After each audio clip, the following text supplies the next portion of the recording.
Hey, Joel. Welcome to our first real time AI and cyber event. What about it? Hey Ron, what's going on? You believe it, man? How long we been in business now? Since 2018? Finally doing a live event? What took us so long? Hey, we're a bunch of techies, right? We like to hide out in the back cubicles, so that's got to be it. Too busy digging into code, configuring stuff, troubleshooting. Yep, yep. You Hey, man, know, I got good news. It's Friday. How you feeling? I'm all right, man. I am okay. Well, welcome everybody that's joining us. We're going to be talking a little bit about AI and cyber and what's going on nowadays. I want to start off a little bit, a shout out to the folks that's been coming to our Thursday's hands on lab event. We've had some good ones. The Thursday before last and yesterday have been really interesting. We've been digging into some of the things that the big boys out there are saying, like Apple, who is saying, you know what, I'm not so sure about this reasoning stuff that's going on with AI. I mean, we understand the difference between LLM and LRM, right? Large language models, large reasoning models.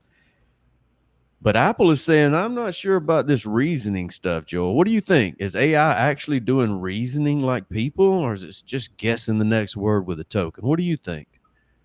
That's hard to say, but I mean, it really seems like it's, we've talked for a long time about, like you said, guessing the next word. And is it really thinking? Is it really what we call artificial intelligence?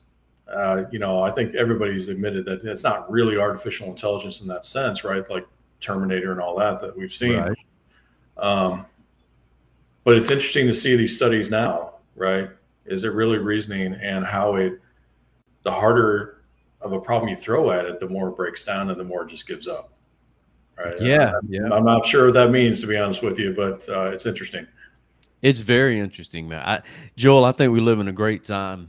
I mean, the technology of today, what is technology today? It's AI and it's cybersecurity, right? At the root of it, that's a lot of what's going on. I want Hmm. to share my screen real quick. Let's jump right into this. Let me grab Yeah. my button here, share this over here. There we go. Okay. Yeah, so what I've got here, let me give you a little run in on this. So I'm going to go all the way to the top here. So this is Google's Gemini. I'm using Canvas. Do a little vibe coding. Man, I gotta admit, I am not a fan of the vibe coding word, but I also have to admit it's pretty cool. It's pretty cool to be able to just tell it what you want and it do it for you. So that's what I did with this. Looking at specifically this idea of reasoning, I looked at some of the tests, the different examples that I was seeing out there. This particular one's called the Tower of Hanoi, and it focuses on regression. Let me give you an example here. I'm going to try to do this manually. Don't laugh if I mess it up, Joel. Be nice to me. You ready? I know you've been practicing. Okay, so the idea with the Tower of Hanoi is here's it's a kids game. Let me give you the rules of the game. See the disc here? You can place the disc on any of these pegs, but you can't place a bigger disc on a smaller one. And the idea is to move it all the pegs over here to the destination peg, or the disc to the destination peg. Excuse me. So here's the first one. I'm gonna do it for you. Click here. We're gonna move that one there. We're gonna move that one there. We're going to get this one out of the way, move it back here, move that one there. I got to move this one again, and that one there, and then that one there. And sure enough, I have optimized my moves. How do I know that? Because 2 to the power of 3, the number of discs, minus 1, is the equation here. The thing about this game is, man, it's really well documented all over the internet. So Google Gemini knows the algorithm. It knows this game. So I think it's just spitting back to me a little bit of what it already knows. So I wanted to mix this thing up. So first, let's go a little deeper. Let's throw some more disk at it. 5. So now we've got 2 to the power of 5. See how many we get on this one. Woo, that was quick. Let's slow it down a little bit. 31 moves. Very nice. This thing's pretty good too. 10 moves. I mean, that's over 1,000 moves. You ready for this? Let's give it a lickety split quick. Woo, look at it go. Now that's a lot better than I could do. How about you, Joel? Right, for sure. But what if we start messing with this thing a little bit? What if we start trying to get it to do something that it doesn't understand? I want it to think. I want it to use some logic here instead of its algorithms, right? So if we include more pegs, now we've changed the game significantly. And if we start even restricting how many discs it can put on each peg, now we've changed the game enough that it can't just use the algorithms that it knew in the past, right? Now it's got to start thinking. Well, if I tell it, you can only put 2 pegs here on the, if you can only put 2 discs on aux 2 peg, but you can put as many as you want on aux 3, how will it go? Man, it crashes and burns, Joel. It crashes and burns. Watch it crash here. I'm going to do 3 pegs, and I'm going to do 3 discs and 4 pegs. Well, we know how to do that. You just move them over, right? Boom, boom, move them over. Well, watch what it does. Since 4 pegs, boom. Wow. Burned. And so, same error, fails. I can tell it that, and it'll go through and rebuild this. This has got to be probably, I don't know, maybe 50 times that I've been working with this thing. But I think we won't watch it rebuild it and spend all the time with it. But Joel, I think the point here is I don't think AI is reasoning. Even with the deep think, I think Apple may be onto something. I think it's kind of doing what it knows, and I think it's overfitting. It knows that this algorithm is used for the 3-peg Tower Hanoi, and it knows that if I go with a 4th peg, there's an algorithm for that, maybe a 5th and a 6th, but it's not logically reasoning like we do. And I think that's a huge thing. What do you think? Well, it is, but I guess the question would be, what would that imply if it was reasoning? I mean, what would that lead to, right? I mean, now we're talking about AGI, and we're talking about the things that a lot of people have been afraid of, right? If this thing is really thinking, if it's really reasoning, what's to stop it from taking it to, becoming sentient in a form? Yeah, exactly.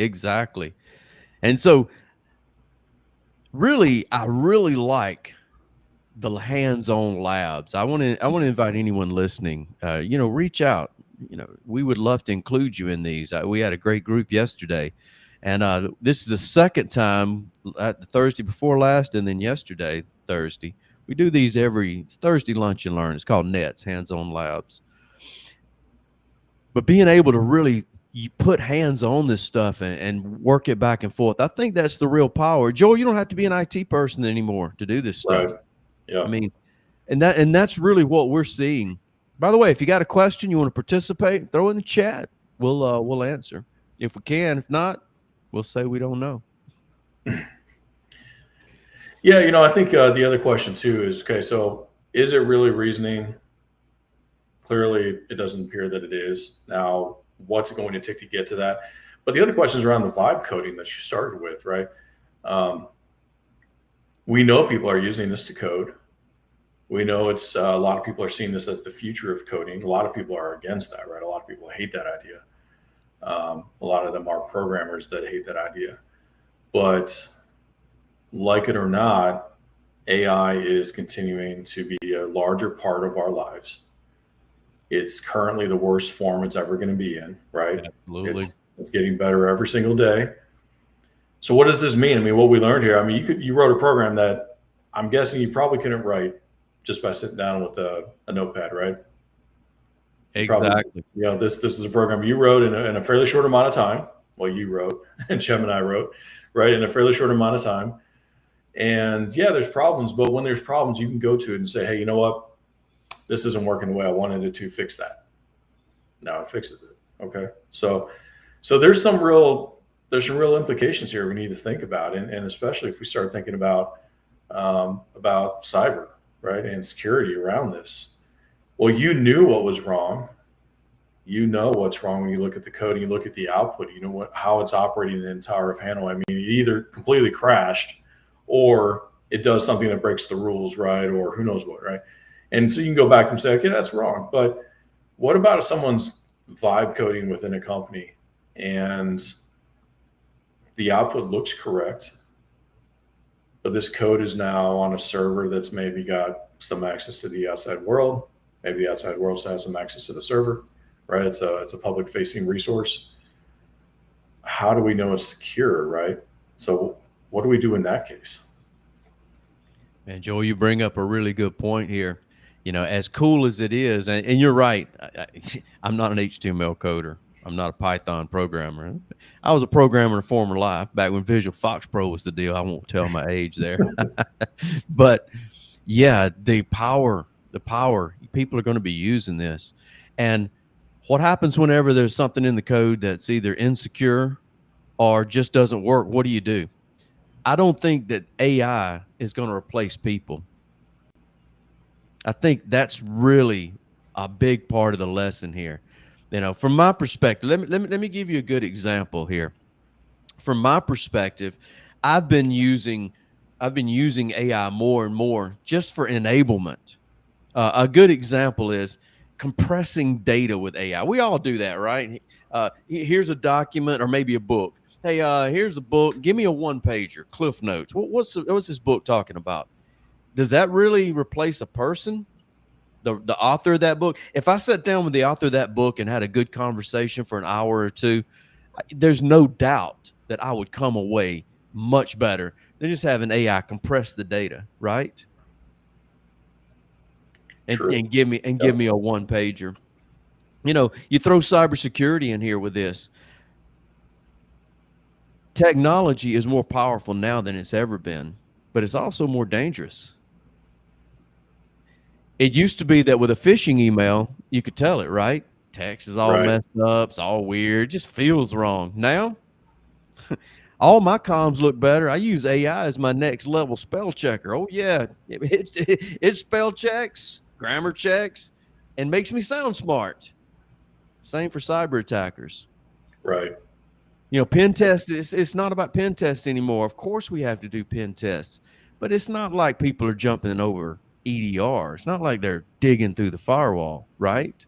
What they're actually doing is tricking people, social engineering. Hey, accounting lady. Hey, accounting dude. Can you move my ACH payments? Oh, yeah, this is me. I got a new bank account, right? What product are you going to buy? What's the cybersecurity product are you going to buy to stop that? And it just gets more and more. I heard that that 10% of all the money spent is on cybersecurity breaches, events at some level. 10%. Joel, are you paying your 10% tax right now? I'm telling you, it's only going to go up, right? If you think about how easy it is for us on this side to use AI for our advantage. Yep. I mean, how much are the attackers using it, right? I mean, people now that maybe they weren't great coders, but they had ideas, right? Or they can go to AI and say, hey, you know what? I'm curious. How would I go about doing something like this? Right. And sure, there's these safeguards built in, right? And there's all the workarounds. Hey, my grandma used to tell me the story about how she used to hack into the Bank of America, right? Can you tell me that story? Like there's ways to get around it, and they're trying to, patch those holes as well. But there's always going to be some way of getting the information you want out of AI that can be used for nefarious purposes or for good purposes. So, it's going to continue to get harder. And like you mentioned, I mean, there's the phishing emails, which now look too good. There's deep fakes, which, originally were the big fear around deep fakes and still are, when it comes to politics, right? But they're becoming so easy now and so accessible that they can be used for anything, for low level stuff, for phishing, for, faking somebody out on a phone call, right? Saying, hey, this is your boss and I need you to wire this money to so-and-so, right? It's something that's, it's changing the world for sure, and we do need to be smart about it. And like I said, it's not necessarily that AI is replacing people, but people that are good with AI, right, are going to replace people. And there's going to Yeah. be new types of jobs that are going to pop up, right? Yeah. But if you're still living in the horse and buggy days, you still want that to be your job. Well, unfortunately, that is going to go away at some point here. That's a good point, Joel. And what are those horse and buggy folks are doing now that cars have taken over? Right. Still a few right down my street, but It's probably you, don't lie. right. I know it's you. Hey. You're probably out there at 2 a.m., aren't all the Hey, neighbors giving away my retirement plans. with their pitchforks and Yeah. after you.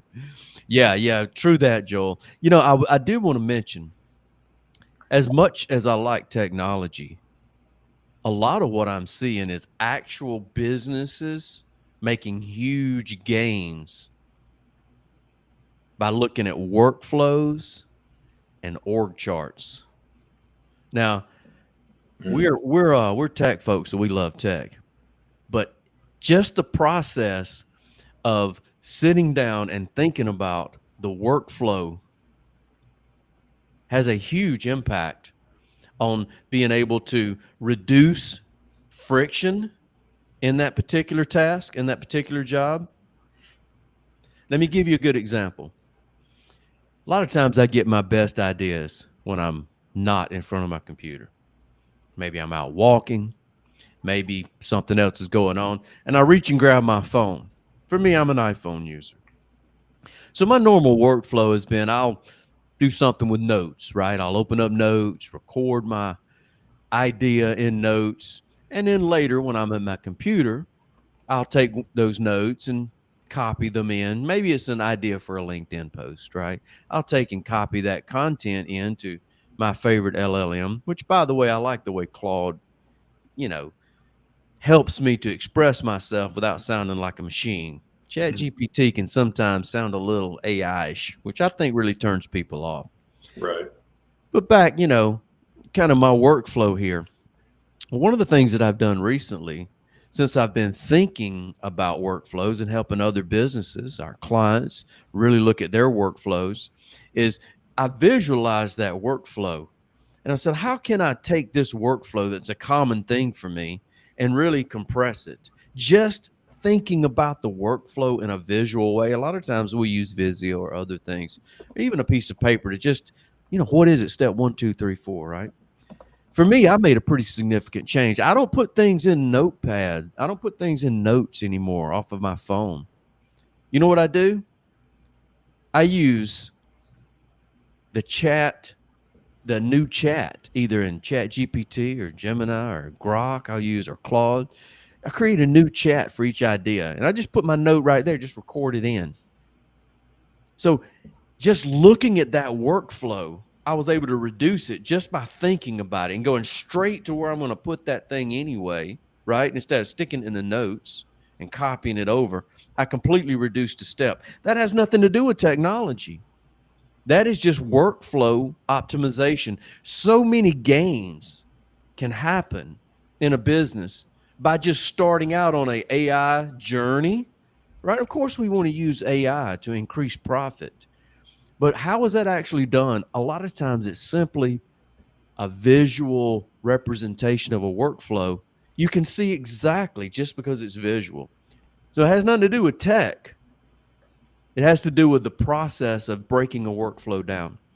So That's been really helpful for me. Another similar example, or Joel, go ahead. Have you got an example where you've used, where you've actually looked at some workflow and absolutely, and actually helped your workflow just because you're focusing on it?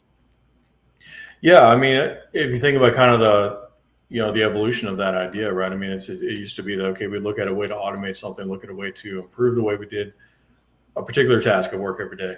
And in the past, you might have to go out and say hire a developer, maybe just a developer contractor, right? Just to get that thing done for you, to make it an automation, something that you don't have to manually do every single time.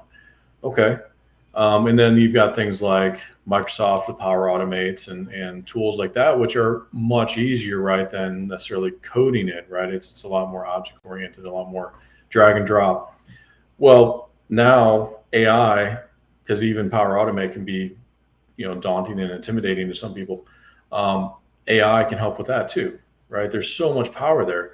So if you just go to AI and just this is what I'm trying to get done. That's it. Like, not telling her how you want to get it done, but this is what I want to get done. I've got this thing at work I got to do, Mm. and here's the steps I go through. How can you help me automate this?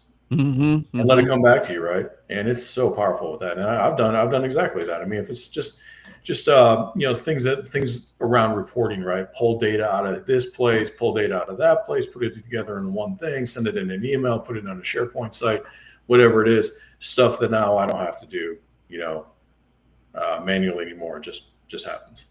Yeah, yeah. Word up on that, man. Mhm. Absolutely. Yeah, same here, man. Making grounds by really slowing down to speed up, slowing down and thinking about the process, identifying the friction, removing that, Yep. flattening the workflow, or rather shortening that workflow.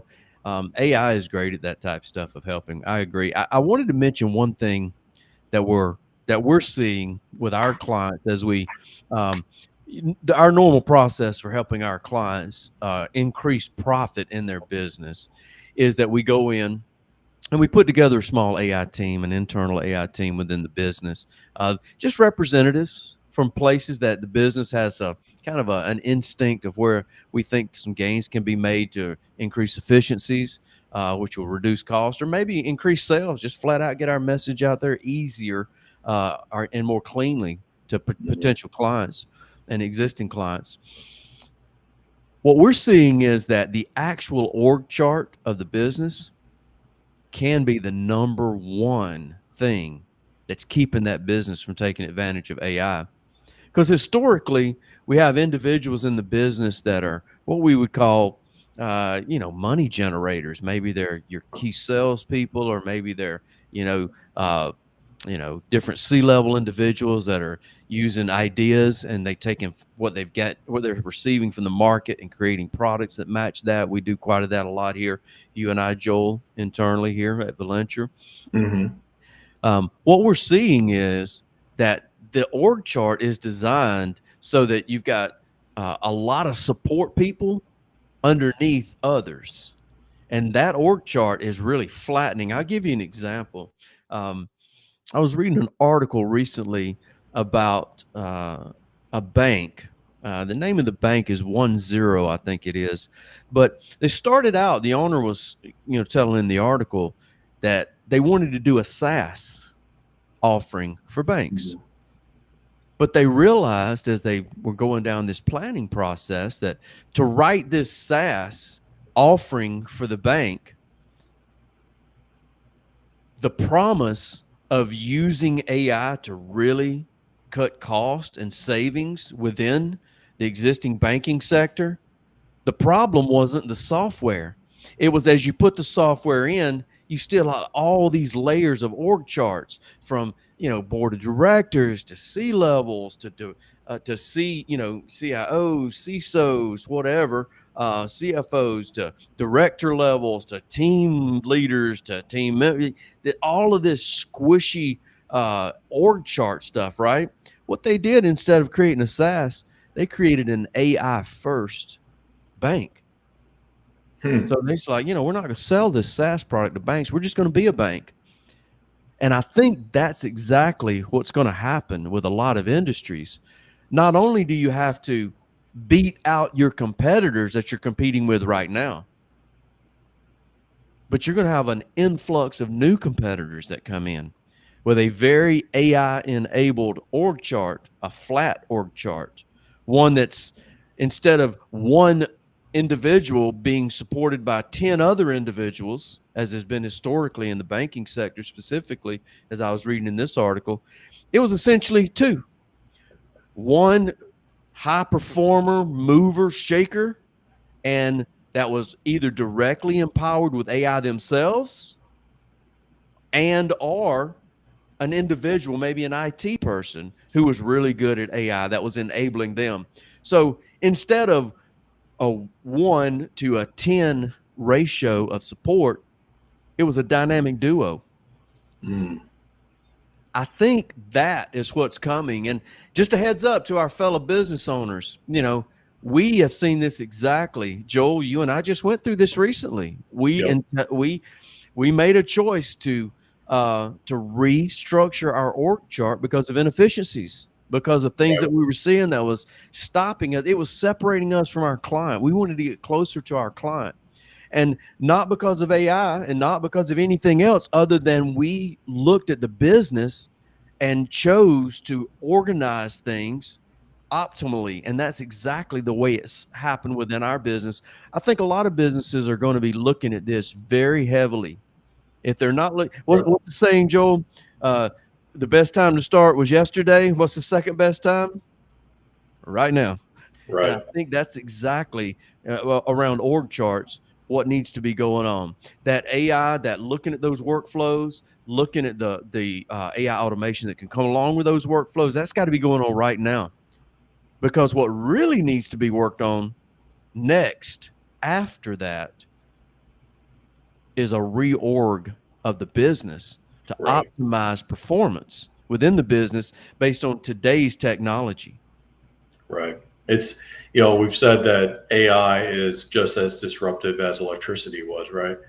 And so you think about that when electricity came onto the scene. If a business, a manufacturer, somebody like that refused to adopt it, so nah, I'm just going to keep on going the way I'm going. It's working just fine. Yeah, maybe their business is working fine for the moment, but they're going to quickly be passed up by the efficiencies that electricity brought, right? And the enormous amount of work that can get done with electricity and electric motors and all that couldn't be done the old way, right? Not nearly as quickly or as inexpensively. So AI is the same thing. It's my wife. It's funny because my wife is the anti-tech, right? She maybe has something to do with living with me. I don't know, but she's like, I don't want to hear about this AI thing. Can just go away. Like, I'm like, look, I hear you in some regards, right? Everybody's talking about it. It's this thing that everybody's got to just get on board with, right? And sometimes you're like, man, it's just another thing we gotta adopt, another thing we have to learn, right? Another thing that somehow has to become part of our lives. But the truth is that no, it's not just going to go away. It can't just go away. It is reality. It is the way the world works, and we need to grow with it or fade away into the past, right?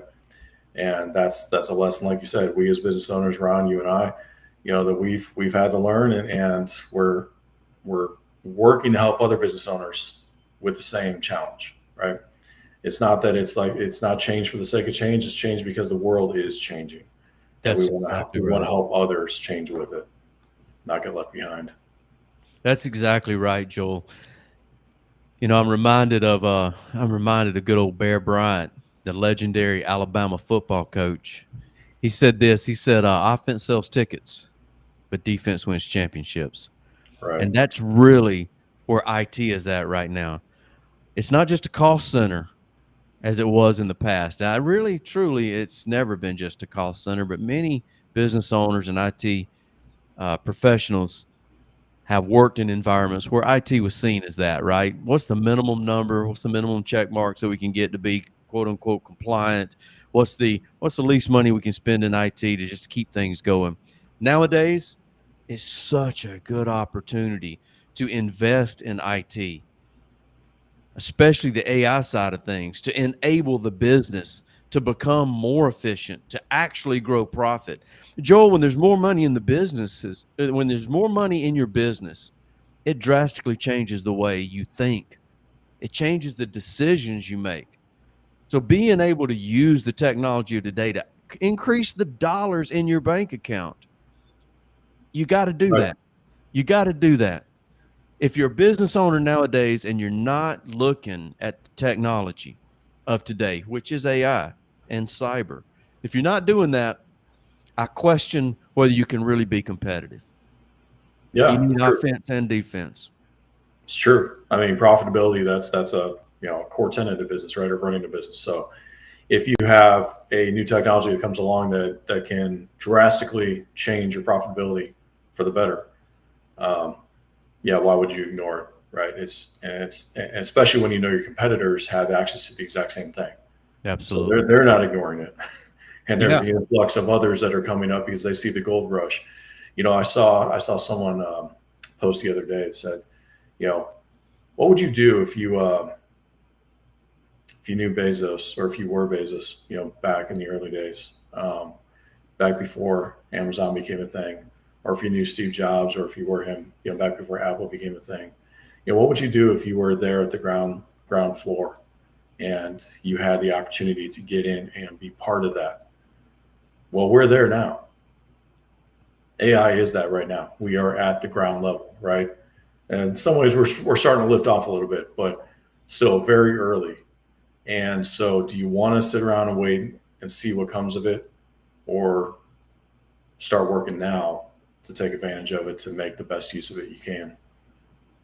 Yeah, man, we're not at a wait and see. AI is Mhm. not a wait and see. In fact, the term AI was coined, if I'm not mistaken, in the mid 50s. It's not going anywhere. you know, Chat GPT put reinforcement learning in place in 2022 and opened it up for free. And all of a sudden there's this AI explosion. But listen, this thing's been around a very long time, very long time. So this is nothing new. It's not going anywhere. It's definitely time to grab a hold of this with both hands and, Very cool. and grab a hold to it. I want to tell you one story that happened to us recently here within our company. We had a prospect call and said, I think my phone's been hacked. I'm like, that's interesting. Not a lot of people are hacking cell phones. Not that it's impossible, but that's interesting. And the more and more we talked, the more and more it became clear that what they actually had was a business email compromise. Mm. And I mention this because this is probably one of the most, we're seeing this more than almost anything else right now on the cybersecurity side of things. And as we dug deeper, we realized that what we're seeing in the logs is normal logins. Oh, that's pretty tough. I mean, what answers do you want me as your IT provider, as your cybersecurity professional to give you from the logs when all I see is normal logins? That's when it became quite clear that what we actually had, somebody logging in, no breaking in. They just had the username password, didn't have multi-factor. So cybersecurity, or rather a cyber criminal, had been listening in to the email of this particular business for quite a while. Mm. And they waited until just the right time. And that's the insidious, the devilish part of this. They didn't just, the cyber criminal didn't just come in and kick the door in and lock everything and ask for ransomware. No, they were smarter than that. Mhm. They listened in to these emails, waited for just the right time. Some big transactions had happened, and now it was time to pay the vendor that was part of those transactions. A commission was owed, if you will, pretty large commission, several $100,000 worth of commission. And again, not a large company, but a large transaction within this company. Right. And that's when they chose to step up. That's when they chose to step up. And with their access from inside the email to know exactly what's going on with the company, they pretended to be the vendor that was owed this big commission to the accounting department of this company that they had compromised. And they got a large chunk of money paid to them instead of the true vendor that was owed the money. And since they were active and they knew that this was going to come to light, they reached out to the clients as well. Mm. A bunch of the clients. And so a lot of the money that would normally be coming into the company was now redirected from the clients.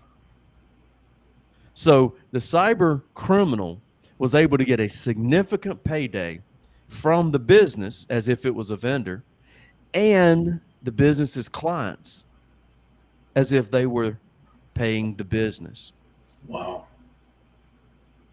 So the next step was a whole lot of reputational hit, a whole lot of hang on a minute, wait a minute. The real vendor says you didn't pay me.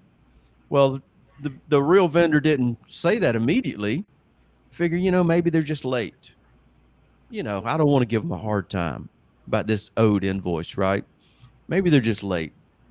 But then when they did follow up on it, the business said, no, we paid you. And then it started coming to light. And by this time, everyone was like, oh, what are we going to do? Something's going on. We still don't know how we got hacked. We still don't know what's going on, but we need to reach out to somebody to help. And that's when we became involved. By the time we became involved, there were some angry clients. Yeah. There were some angry clients. Hey, client, by the way, you sent our money to someone else. What do you mean? You sent our Well, now try to explain. Who's wrong? Joel, who's wrong? Was the client wrong? Well, the client did get tricked, but the cyber criminal had a lot of information because Right. It was in these emails. So who's wrong here? Yeah. Does it even matter who's wrong? The reputational hit is huge. Right. So we talk about the tip of the iceberg of any cyber event, right? That's what we're seeing here, but what goes on for years after that? Yes. The loss of trust, as you said, the reputational hit, the other expenses involved, right? Are there going to be any lawsuits that are going to be, come out of this? It was insurance involved to try to recoup some of the money. Okay, well, that's going to be a cost that's going to be ongoing, right? It's a big deal. You're right. I mean, these cyber events, they do not just come and go. I mean, when they hit, they're a long-lasting event that takes out a lot of businesses. Honestly, I mean, a lot of them don't come back from it. It may be a slow death. It may take some time for them to finally go under, but a lot of them don't come back. So it's a big deal. Joel, if you lost the majority of the money out of your business operating account, could you keep going? Would your business ever be the same? Is it a big hit? It all depends on how you lost it, right? But if you lost it because of an event like that, where you also lost trust, that seems unlikely. A lot of businesses go out of business because of this. And I got to be honest with you, Joel. This is one of the things that really motivates me. Others of my distinguished age, been doing it for decades, looking at retirement. I'm thinking to myself, man, I am in a great position to help real people save their businesses, to protect their legacy that they've worked to hand this business over to their kids, right? Right. That's what really motivates me, is to get involved in this and to really help businesses. So many folks, listen, we do lots of pen tests, but the cybersecurity event that I just described has nothing to do with a pen test.